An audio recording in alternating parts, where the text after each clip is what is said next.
Hey everyone, we are live on the show today. It is Monday. Hopefully everyone had a great weekend. In America is July 4th, our independence. But today we actually have a guest from another country, and I'm excited to get to her in a second. Her name is Helen, and she's incredible.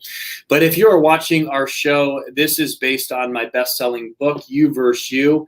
And aren't we all facing huge battles every single day in ourselves, our own lives, you versus you. So as the author of the book and been an author now for a year and a half-ish, we're still in that battle every day myself, but at the same time, I'm so excited to be winning a lot of those battles, but also having this show and bringing on some amazing guest speakers that are not only winning the conscious side of their brain, the action steps, the hitting their goals, the achieving, the performance, but they're also coming from the subconscious side of healing and going from emotional traumas that are major in their life. We're talking tragedies some people that I interview have gone through, and that includes the one that you're going to hear today.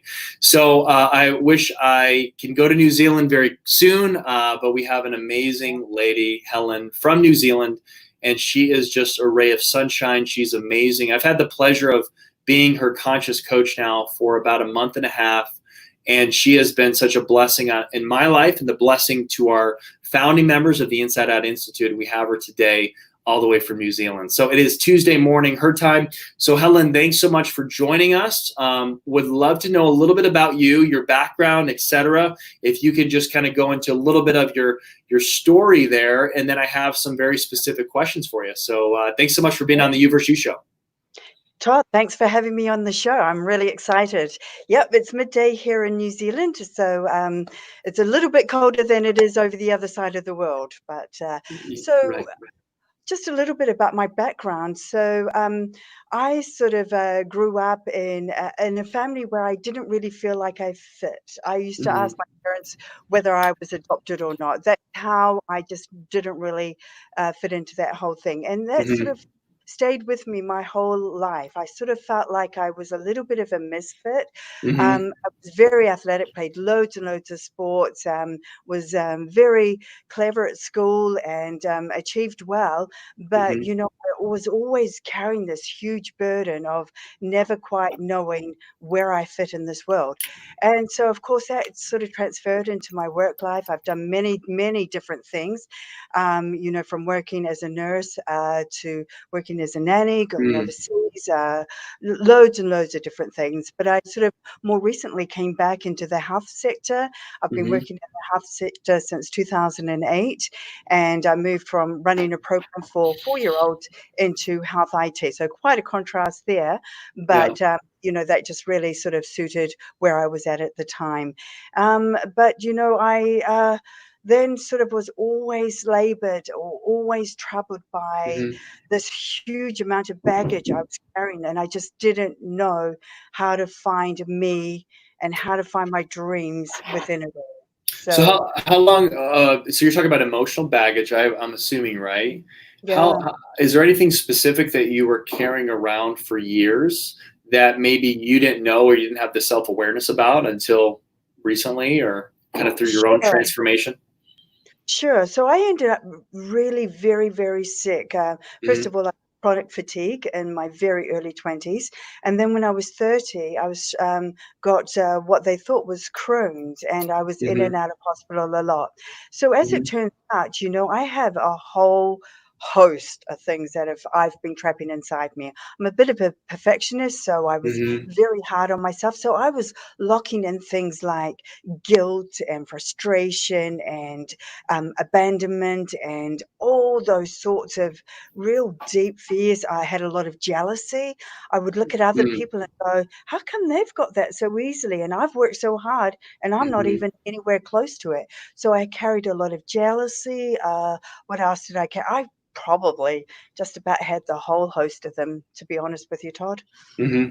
So what happened though for that self-awareness? Because you obviously look great. I mean, you know, you look young. You look, you know, it's like anti-aging. I mean, you look like you're in your like 30s or maybe, you know, Thank Yeah, I know we have a lot of trapped emotions, and what that does to our physical body. I think people can start to understand it and realize, like, if we are holding jealousy and envy and fears and all these trapped things, it actually talk about the organ. How does these trapped emotions get into our organs on the physical side? So, knowing that you're a certified practitioner, can you speak on that? How a thought, even a negative thought, can become an actual physical thing in our body, where we're at disease, whether it's cancer or certain you. diseases, and we can go from a disease to at ease if we kind of start healing that baggage. So how does that work? So for most people, when they feel an emotion, they can process it and then it's, felt and then it's gone again. But actually, when you get stuck in the moment, when you get stuck into that emotion, and what I used to do a lot, I used Mm-hmm. to mull over things. So I used to have in my mind that same scenario going over and over and over again, Mm-hmm. and, how I could have done things differently. But of course, it had already passed. But what I was Mm-hmm. doing was just like embedding all this negative energy into me. And what Mm-hmm. happens is that when this energy is within whichever part of the body it decides to lodge in, what it creates is that vibration around all the tissues Mm-hmm. and that starts to distort that tissue. And so if you lock in enough emotions over enough time, you start to get that disease process. And that's where I really struggled within the health sector Mm-hmm. because I physically felt all these things, yet nobody had a clue of what to give me or how to take them away. And that was until I found the emotion code and body code healing. And I Mm-hmm. went through probably 15, 20 years of struggling with thinking I was going crazy because I knew I physically felt all of this, but I didn't know how to, no pills were working. So there was no Right. magic fix. And so I then started moving into natural modalities. And, they sort of certainly helped. They created awareness and things like that. But it probably wasn't until I lost my daughter in 2017 in a Mm-hmm. car accident. She was just bright, beautiful, gorgeous 18-year-old that, my life came crashing down big time. Mm-hmm. And then but the funny thing about it was that as tragic as that was actually the huge turning point in my life. I I have such a close bond with my daughter that I knew the accident had happened, and I felt her actually like wrapping me up in so much love. So Mm-hmm. she gave me about 6 months to just sort of like get my head around it. And then, I was just driving randomly to, well, no, I wasn't driving randomly. I was actually driving to Ohope, and I randomly downloaded some podcasts, and one of them was Dr. Bradley Nelson talking about trapped emotions, Mm-hmm. and it struck a chord in me, and I listened to it again. And then I decided to actually download the emotion code free and try this for Mm-hmm. myself. So Wow. for the next few days, I taught myself how to muscle test, and man, I started releasing massive amounts of grief from me. And then I started releasing all this other stuff. And every time I released something, I went, oh my gosh, that resonates. And especially with the jealousy and the fear and the, anger and all those emotions. And I just thought, wow, but I reached a place where I felt so calm and so in control. And it was a Wow. total opposite of who I had been all my life. That's amazing. I mean, you've gone through just even a short period of time, 3 years ago, um, a horrible tragedy that no mother, no father ever wants to deal with. I mean, other than your own death, that's the worst thing that can ever happen to you. To here you are on this interview with me, and not only has it made an impact on your life personally, but you want to really leave a legacy for your daughter, even though she's not here right now, because you're doing something so spectacular for other people that might be dealing with something maybe you've gone through, or even just trapped emotions or grief or jealousy, because that could really hurt their conscious side, not allowing them to live in inner peace, not allowing them to go after their dreams and goals, of course, losing the you versus you battle. So tell me about, not only did you really transform your life, and of course, every day you're choosing growth, you're choosing investing in yourself and personal growth, but what is the impact for you legacy wise of your heart and why you want to serve so many people doing what you're doing what you've learned. And why do you think people need it so much nowadays, the emotion code and body code? Yeah, well, I guess, that turning point did come for me from losing Tal. Hmm. And, and she guided me to this modality. And, just to have that absolute transformation in my life Hmm. firsthand after going through so many years of chronic illness and nobody being able to really know what was going on or really be Hmm. able to help me. And I think that's the gift that Tal has left me. I mean, we were so incredibly close. It was only her and I for 17 and a half years. And so we had a bond that was like unbreakable. Hmm. And I guess when I lost her, I'd reached the point where I just thought to myself, well, the worst has happened. What more can happen now? I've been through the absolute worst possible thing. So what that Hmm. enabled me to do was just to let stuff go. I didn't really care Hmm. about what other people were thinking anymore. I didn't care Hmm. about whether I was doing things the way other people wanted me to be doing them. And I started to invite this freedom into my life. And then on a whim, I saw that there was a conference being held in Hmm. Utah where I Hmm. could get to meet Dr. Bradley Nelson, and Hmm. I just took it. So I had been in uh, you know, uh, uh, my mindset was a mental state of poverty. I had a poverty mindset, and so for me to actually then just sort of not throw away, but invest thousands of dollars on a whim Yeah. to fly to the other side of the world was huge, and Mm. that to me was telling me how much I was changing. Then I Mm. went to the conference, and oh my goodness, I knew from that point going forward that there was no other thing I wanted to do in my life except help others get through what they are going through in their lives and transform Yeah. their lives because it had such a powerful impact. So that's when I decided to become a certified emotion code and body code healer. And I worked on loads and loads of friends and families and Hmm. animals, and Hmm. just to really get my hand in and trust the process. But it's so beautiful, and it's really when you see people change before your eyes, Hmm. then Yeah. what better thing can you be doing for people in this world? Yeah, truly. And it's amazing, it's unfortunate though that, a lot of people unfortunately have to go through a major trauma in their life. It could be a bankruptcy, it could be a divorce, it could be a death, it could be cancer. I have a lot of friends that were diagnosed with cancer and they never ate healthy, they never worked out. And then all of a sudden they get cancer and they're the healthiest, most aware, they're vegans now. I mean, so what is the message to maybe someone that hasn't lost a loved one yet, or they don't have cancer, their life is okay? We don't want to scare people, like we don't want to, but No. at the same time, like if they can just have your attitude before something major happens, and let all that other stuff go, the X or the money issue or the jealousy, or even in our country, Democrats versus Republicans or racism or all that other stuff that America's dealing with. It's so small compared to just what love is. Love is always going to conquer all. But I think so many people, they have all this abundance opportunity in front of them, but they're only focused on the little minuscule things. So tell us a little bit of how did your perspective shift, and what advice can you give someone else here about that? If they can kind of live in that, not fear, but live in that like awareness now before some major tragedy happens, where they can fully live. Because I feel like you now are fully living, like you're Yeah, really living now. first time You know what I ever. mean?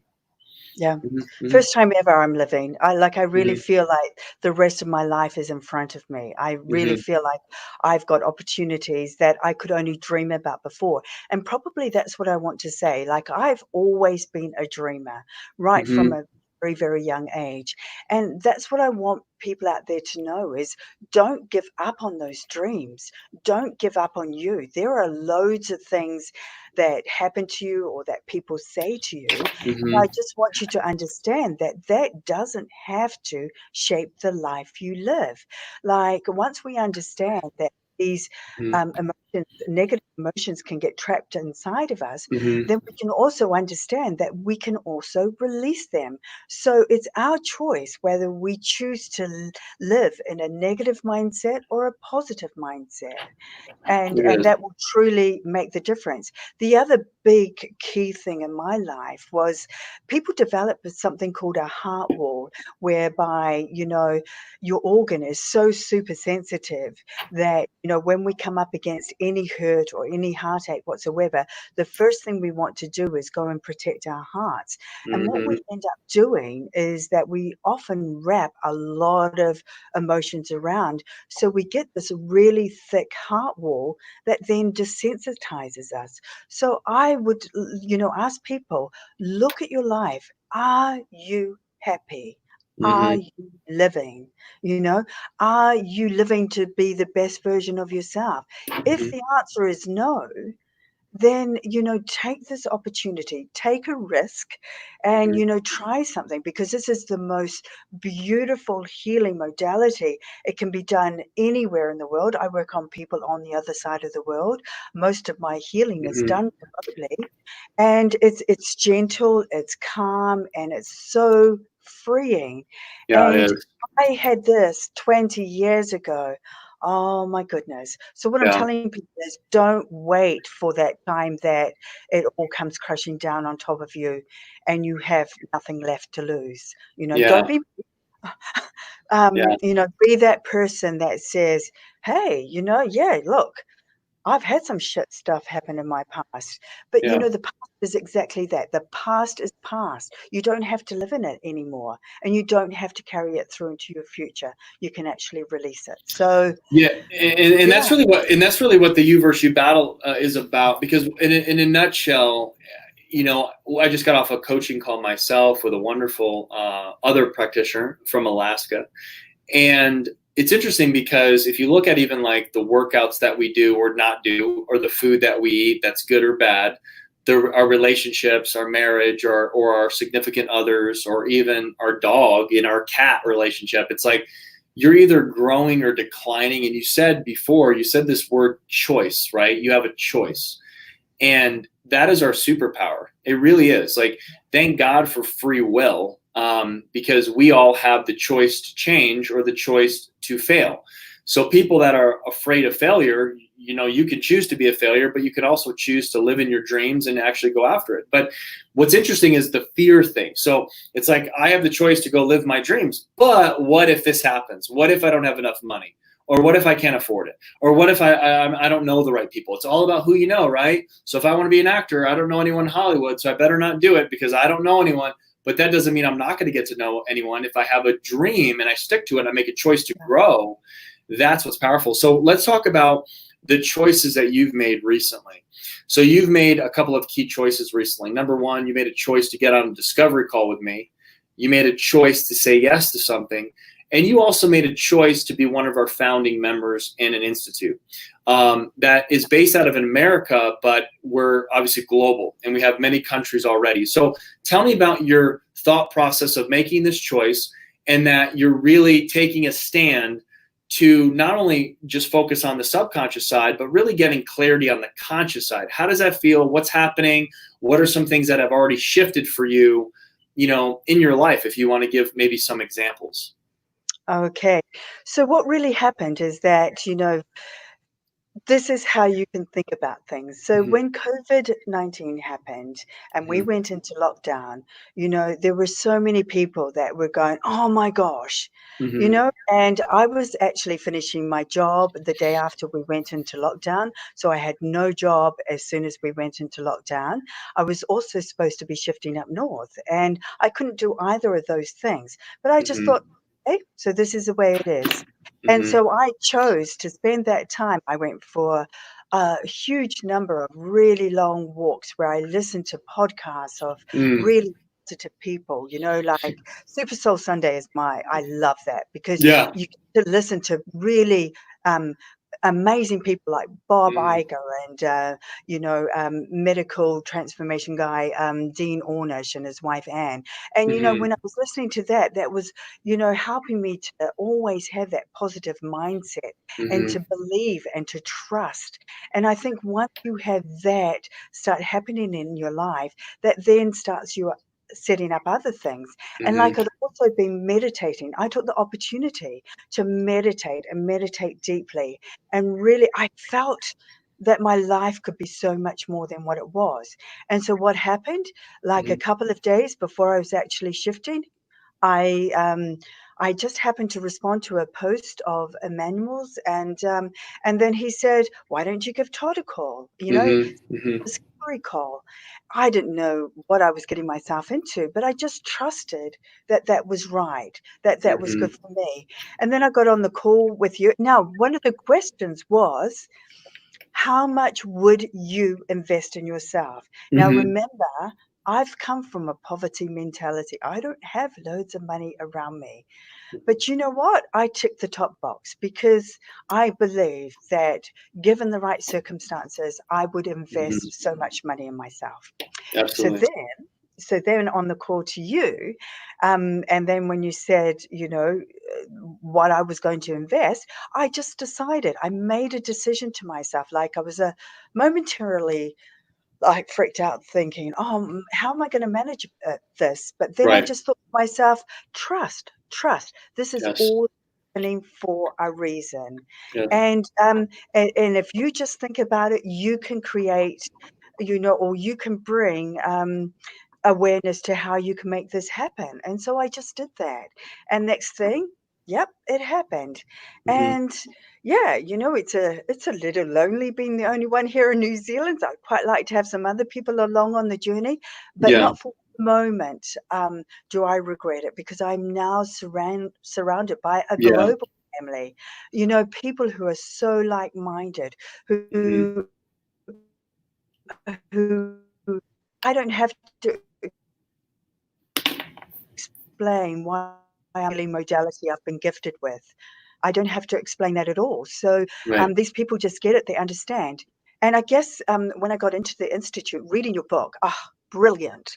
Because Mhm. really, I used to think, that other people were doing stuff to me, that it was external experiences or influences that were affecting my life. Mhm. No, it was me affecting my life. And so once I had that awareness that I had to take responsibility for every aspect of my life, and you described them well in the 12 different Yeah. battles people Mhm. face, Mhm. then I could no longer shift that or make excuses for that. Yeah. I had to take responsibility. Once you start taking responsibility, once you own up to it, Yeah. then you then start changing things, Yeah. and um, and it's like everything. And yes, it's hard work, man. I've worked my butt off this Yep. past month, but you know what? I know why I'm doing it. I've got that goal. So what I'm doing every single day, I know I'm stepping closer and closer and closer to that goal I want. And that is where I've got that clarity from you, Todd, clarity about, making sure that I have that big vision, that I Mhm. really know what I want for myself, not just next week, next month, but 5 years from now. And having that 5-year goal enabled me to track back and to set really good daily tasks that I know that if I'm doing these things on a daily basis, Mhm. I am slowly chipping away and getting to the big thing. So I don't get overwhelmed by the big picture. Yep. I just do what needs to be done every single day. And I wake up feeling great about it. And Yeah. to be on this journey, I mean, that truly was a wish to be a global healer.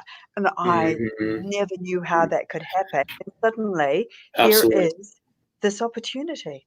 So yeah. Yeah. And the other thing about you is that, I read your 5-year vision statement and I know you created it in the conscious side and you posted that in our private group on Facebook.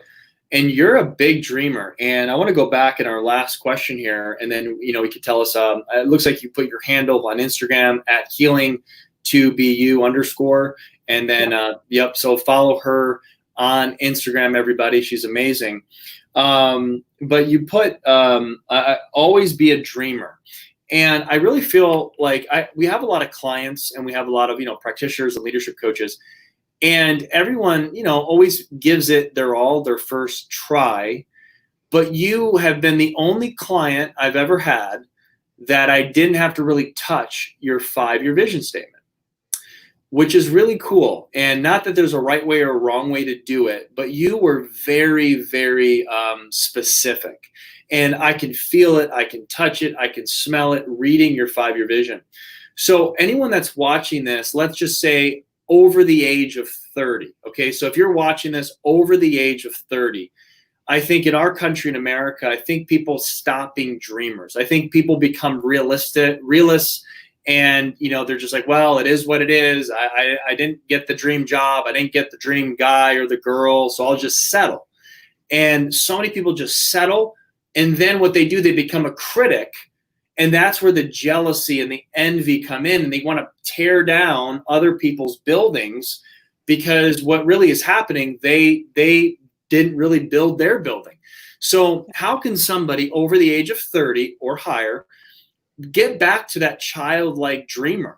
And how can they really win that battle of you versus your dreams, even when something tragic happens just 3 to 4 years ago with you? So how important is that for you? And how does it just melt your heart? I mean, just reading your own 5-year vision statement, where you're just like, I'm going to get this. Like, I remember laughing. You're like, I'm going to have 100,000 followers. Like, I don't care. I'm going to be like a major influencer on social media. Like, you said it with belief, and I know it's going to happen for you. So how does someone go from a dreamer to absolute certainty? Because I love that word, certainty, that it's going to happen. You know what I mean? I think one of the first things you need to do is that you really need to believe in you. You Mm-hmm. really need to like yourself. You really need to own who you are with all your faults and all your beautiful skills. And I think that when we start to own ourselves, when we do the work around that, then everything else just opens up. The doors start opening up, Mm-hmm. because when you like yourself and when you have no heart wall, you just naturally surround yourself with really loving, positive people. Mm-hmm. And when you're around these people, you think to yourself, jeepers, why can't I be like them? Age is just a number. It I is. probably looked 50 when I was 30 because I was so unwell. And Mm-hmm. now, people always comment on, how good I look, and Yeah. with surprise. And that's because all that stress has just melted away from me. I Mm-hmm. do not live in stress anymore. If I can fix a problem, I fix it. If I can't, I let it go. And I refuse to live under other people's stresses or my own stresses. I just let them go. Yes. And I think Yes. and actually, when you do that, then all the answers come to you as well. Because Yes. when you're relaxed, you're in your most creative state. Yep. And that's where Einstein worked. And that's where all these great, great names who did amazing feats around the world, that's where they got all that information from. So we need to allow ourselves to get rid of the stress from our lives. Mm-hmm.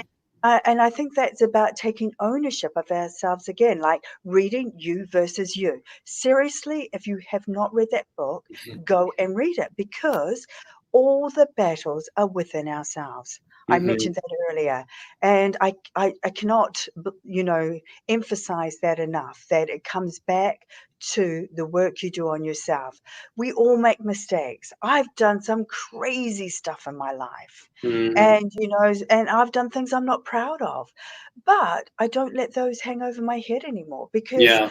they will derail my dream. My dream Yep. is big. So I just want to move forward and it's not about living in the future either. It's about living here and Mm-hmm. now, Yep. making the most of this moment here and now. And that's what we can all choose to do. And so that's really important. So I think it's about I don't think it is about age. I think it's Yeah. about your attitude. I think it's Hmm. about shifting your mindset so that you are living in a positive state. And that, again, I say that you really love yourself. I didn't like myself. I hated myself. And Hmm. I had a big journey to come around and really be able to look in the mirror and say, yeah, yeah, you're a cool chick. Yeah. Yeah. You're a bit Yeah. quirky, but yeah, you're okay. Yeah. And Yeah. That's awesome. yeah, Yeah. and, I love it. and I never thought I'd be doing videos, and here I have with these whole host of videos under my belt now. Yes. So, once you try something, don't fear. 85% Hmm. of Hmm. people have something they're fearing that will never ever eventuate. So it's only a Exactly. small percentage of what we fear that will actually happen and come into our reality. So what you have to learn to do is just say, okay, deep breath, here we go. Yep. And be brave and be bold and be courageous and find that spark within you to allow you to dream again. I love it. I love it. Well, you definitely mic drop is what we say in America. So you just dropped the mic, and I love your confidence. I love your certainty. And I think anyone that's watching this that might not have your certainty, obviously we don't see the Helen 3 years ago. We don't see the Helen 4 years ago. A lot of times people will look at me and saying, "Oh, I just had someone tell me this Friday." It's like, well, I can't do what you did. It's because like, look at you, look at me. And a lot of times they're comparing, but 17 years ago myself, I couldn't talk to a girl. I was lost. I couldn't talk to a human. I was scared. I was shy. I was timid. And now my greatest weakness has become my greatest strength is public speaking and writing. I mean, I dropped out of college. I couldn't even pass really English class, and here I am a writer. So it really does come to the point where we all individually have to make a decision. We have to decide, like Tony Robbins says, and take massive action. And the cool thing about Inside Out Institute is that's easier said than done, because what if you have a lot of emotional traumas? What if someone that's watching this lost their son or lost their daughter, lost their spouse or anything like that? Like, yeah, that's easier said than done, Todd, but I can't get past this. Well, yes, you can, because there's people like Helen that can walk you through that and help you on your road to healing emotionally from that baggage, from even entities, from allergies, from inherited. I mean, maybe 53 generations ago. It's in you. So what we do, it's so vitally important. So Helen, just one last thing. We got about 30 seconds. One last thing you just want to share, wrapping up this interview on our show today or tonight, this morning for you. What's one thing that people can take action, walk away from, knowing what you know right now that might be uncertain to get off that ledge, but you can really get them off the ledge to do something about it? Again, I think it comes down to that choice, Todd. Do you want Hmm. to live where you are, or do you want to be somewhere else? And you make that choice, and you make that every single day. So if you don't make that choice today, you wake up again tomorrow and you try and make that choice tomorrow. And you just keep putting one foot in front of the other, and I think you'll get there. That's beautiful. Well, you're a beautiful soul, and you definitely look like you're 30 now. So keep up the great job. Love the hair color, and really appreciate you. And thank you so much for being a part of Inside Out Institute. Thank you so much for being a part of this interview today. Anyone that wants to look Helen up, send her a DM. There is her Instagram handle at Helen2BU_. And then Helen, what's your Facebook? Is it just your first and last name? Yeah, so Healing to Be You will find you on my YouTube channel, Mm-hmm. Facebook. Also, Helen Morris is my Facebook, and Mm-hmm. my Instagram handle is at Healing to Be You _. Yeah, so Awesome. any of those Awesome. places. All right. Well, I'll see you here in a little while on our Zoom later tonight for our clients. But thank you so much for being on our interview today. Really appreciate you, and great to have you on the show today. Thank you so much. Thank you, Todd. I appreciate your time. Thank you.